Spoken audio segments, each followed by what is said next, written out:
wabarakatuh. Teman-teman dari media Mimbartub, Salwa Media Channel, Saling Sharing Channel, dan media-media yang lain. Hari ini spesial karena kita ketemu dengan orang yang kira-kira 2 bulan 3 bulan yang lalu sempat membutuhkan dunia maya, yaitu Kang Freddy lah. Ya, yang pertama-tama gimana Kang kabarnya? Kabar saya baik. Kalau kabar pengaduan ke KPK kita masih menunggu Ya, proses update-nya sekalian. Update-nya gimana?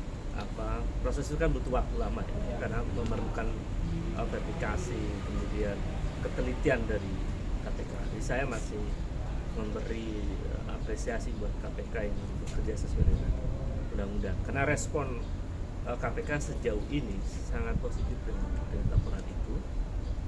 Mudah-mudahan KPK terus menindaklanjuti laporan itu secara profesional, sesuai dengan koridor undang-undang yang ada.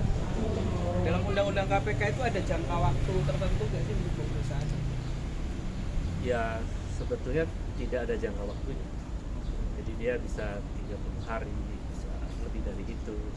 Karena kan tergantung dari seberapa rumit laporan itu dipelajari oleh KPK.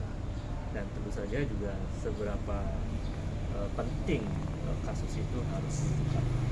Jadi saya sih melihat, saya masih bersabar untuk menunggu langkah-langkah KPK di dalam merespon laporan itu, karena yang saya lakukan, saya sampaikan KPK, memang semuanya berbasis pada data-data yang bisa dipertanggungjawabkan secara akademik, karena semuanya kan based on research ya.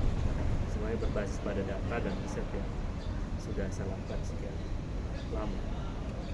Kemarin ada sempat kita juga saat pelaporan itu kan langsung ada tanggapan dari Pak Ahmad Al-Nasir ya. Oh ya. Mau melaporkan balik. Itu kan sebenarnya aneh, tapi itu kelanjutannya gimana tuh kasusnya? Ya, sejauh ini sih laporan itu kan delik aduan ya. Ya. Kalau delik aduan itu harusnya yang melaporkan korban. Nah, Masalahnya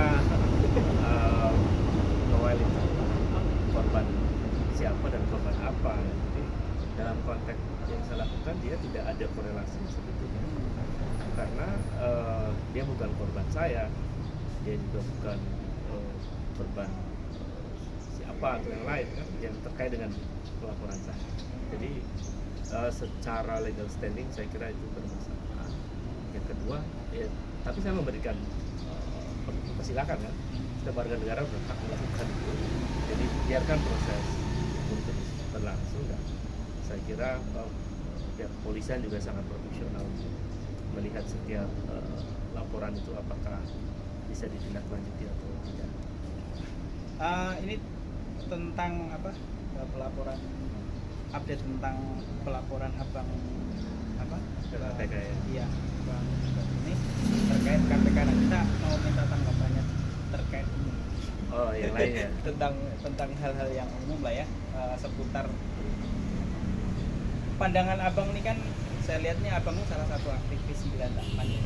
Kalau kita kemarin kan seperti itu, Pan Kemedi, Surabaya dan kawan-kawan ini, mereka mengomentari juga tentang perpindahan ibu kota negara baru yang kemudian akan pindah di Kalimantan. Menurut pandangan abang mungkin? Saya melihat proses pembuatan pertama gagasan IKN itu dia muncul ujuk-ujuk, karena gagasan IKN itu tidak muncul dalam kampanye. Nah, Waktu pilpres nggak ada itu kampanye bahwa saya akan pindahkan ibu kota misalnya. Jadi itu gagasan ujuk-ujuk. Ada kemungkinan kalau gagasannya seperti itu ada kendali dari kekuatan lain, apakah itu kekuatan oligarki atau kekuatan yang lain.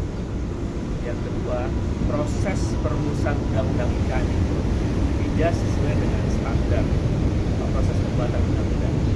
Ini mirip dengan pembuatan undang-undang omnibus law, yang nanti ujungnya oleh MK disebut inkonstitusional. Ini agak mirip karena itu dikerjakan dengan sangat buru-buru. Kalau akademisi lain menyebutnya ugal-ugalan ya. Ya buru-buru saya lihat, karena memang hanya hitungan beberapa hari ya, rapat-rapat mereka itu mungkin nggak nyampe 1 bulan, kurang lebih lah, langsung kemudian diputuskan menjadi undang-undang IKN itu. Jadi secara prosedur perumusan undang-undang kelihatan prosedural, tetapi dia sesungguhnya mengabaikan prosedur-prosedur proses pembuatan undang-undang. Misalnya yang kelihatan diabaikan itu adalah DPR mestinya melakukan dengar pendapat dengan para akademisi, dengan para ilmuwan ya, atau stakeholder yang terkait dengan perpindahan ibu kota itu. Dan saya menemukan banyak ahli yang kemudian melihat bahwa ada banyak persoalan di pemindahan ibu kota ini. Apakah dia pemindahan itu terkait dengan migrasi penduduknya, atau juga terkait dengan kerusakan ekosistem lingkungan yang sangat luar biasa terjadi di Kalimantan Timur. Jadi ada kerugian ekosistem yang luar biasa dari perpindahan ibu kota. Dan kemudian kita juga melihat ternyata memang ada kekuatan-kekuatan oligarki yang memiliki lahan di sana yang kemudian ya mungkin mendapat keuntungan dari perpindahan ibu kota itu. Jadi saya kira minimal 3 persoalan itu menurut saya menjadi beban dan argumen-argumen yang membuat saya menyimpulkan bahwa perpindahan ibu kota ini cacat secara konstitusional dan prosedur perumusan undang-undang.